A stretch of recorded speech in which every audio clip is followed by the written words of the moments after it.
trade live sur le pullback du breakout de notre major BRTL en appui sur le tight channel qui vient au break de cette TL.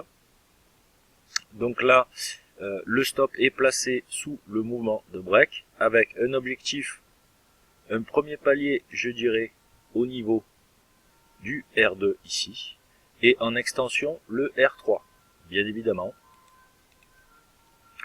Voilà, après pourquoi pas un premier palier d'éjection si on va assez vite au niveau des 925, c'est-à-dire le top de notre bougie de break.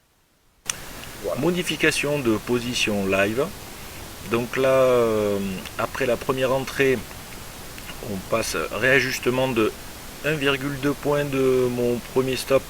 Pourquoi? Car on vient sur le bas de tight channel en unité de temps inférieure. Contact moyenne mobile pour la première fois, plus réactivation pour aller rechercher au minimum les previous stops. Donc renfort de position quasiment gratuit, c'est-à-dire à 3,5 points, 4 points.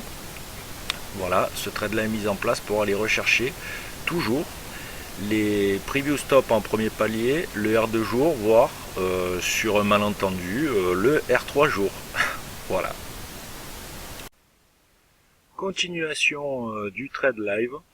Là, on a eu une belle réactivation donc sur ce niveau.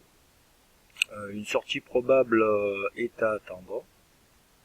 Donc là, vu que je bénéficie quand même d'un beau MZ sur double position, je préfère prendre mes gains, sortir à 16 points.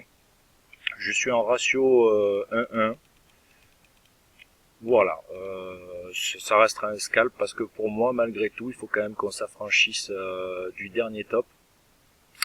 Et vu que là, on va rentrer dans la période midi 14h, ça risque de ranger, voilà.